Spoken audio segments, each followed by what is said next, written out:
छत्तीसगढ़ के मरवाही सीट पर हुए उपचुनाव में एक नई खबर है कि जिस परिवार को लेकर के लगातार यहां पर सियासत और सवाल थे, वो परिवार ही इस चुनाव से बाहर है। जोगी परिवार के पुत्र अमित जोगी और खुद उनकी पत्नी ऋचा जोगी, जिन्होंने नामांकन दाखिल किया था, दोनों के नामांकन को रद्द कर दिया गया है। जिसके जवाब में खुद अमित जोगी ने कहा कि कातिल ही अगर मुंसिफ हो तो क्या मेरे हक में फैसला होगा, कुछ इस तरीके का जवाब आया। लेकिन अब चुनावी मैदान से बाहर हैं और कहते हैं कि जो त्रिकोणीय मुकाबले की बात हो रही थी, लगातार ये सवाल उठ रहा था कि मरवाही सीट जो है वो पिछले 2 दशकों से जिस परिवार को देख रही थी, अब वो चुनावी मैदान में नहीं। चलिए, एक बात तो श्री भूपेश बघेल जी ने स्वीकार करी कि जोगी को हराना न केवल मुश्किल है बल्कि नामुमकिन है, और इसीलिए उन्होंने मुझको अंधेरे में रखकर, कानून को ताक में रखकर मेरा नामांकन पत्र ही निरस्त कर दिया। वो मुझे चुनाव के मैदान से तो अलग कर सकते हैं, पर जो जोगी मरवाही और मरवाही जोगी के दिल में बसा है, इन दोनों को कभी भी अलग नहीं किया जा सकता।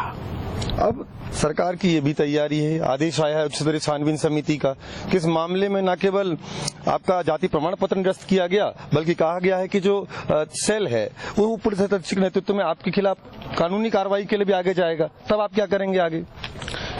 जिंदगी भर मेरे पिताजी स्वर्गीय अजीत जोगी जी को ये अपमानित करते रहे, अब मेरे परिवार के पीछे भी पड़ गए हैं। ये कोई नई बात तो है नहीं। अब आपके पार्टी की रणनीति क्या होगी, क्योंकि चुनावी मैदान में आपकी पार्टी के लिए ये सबसे कोर जगह थी जहां से जोगी कांग्रेस की समझिए नींव रखी जाती है। अब जब चुनावी मैदान में ही नहीं है तो पार्टी का अगला रुख क्या होगा, पार्टी इससे आगे कैसे जाएगी? देखिए, मैं अकेले तो कोई निर्णय नहीं ले सकता। पार्टी के जो वरिष्ठ सदस्य हैं, जो हमारी कोर कमेटी है, वो बैठकर आगे की रणनीति तय करेगी। फिर भी कुछ एक प्लान समूह होगा कि किस आधार पर हम आगे बढ़ेंगे, क्योंकि अब तो ये स्पष्ट है कि आप लोग इस चुनावी मैदान में नहीं हैं। सही समय पर सही निर्णय लिया जाएगा। दूसरी बात अगर की जाए, जो लड़ाई लगातार चल रही है, एक तरीके से कहीं आप खुलकर कह रहे हैं कि मुख्यमंत्री सीधे सीधे आपके परिवार के पीछे पड़े हुए हैं, इस मसले पर आप आगे कानूनी लड़ाई लड़ने जा रहे हैं, तो क्या लगता है आगे जो गतिरोध आप लोगों के बीच लगातार बना हुआ है, ये कहां तक जाएगा? मैंने तो पहले भी कहा है कि आदरणीय मुख्यमंत्री जी और इस सरकार को न जाने क्यों जोगेरिया हो रखा है, और मैं उम्मीद करता हूं कि जल्द ही कोरोना की वैक्सीन के साथ साथ जोगेरिया रोग की भी वैक्सीन का आविष्कार हो जाएगा। लेकिन जब तक ऐसा नहीं होता है, ये हमारे पीछे पड़े रहेंगे।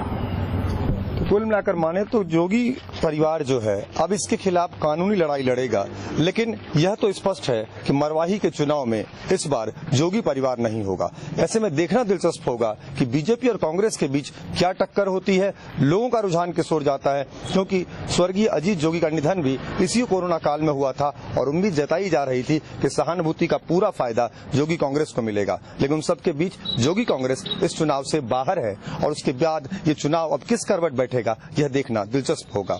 अभिषेक झा, पंजाब केसरी, छत्तीसगढ़।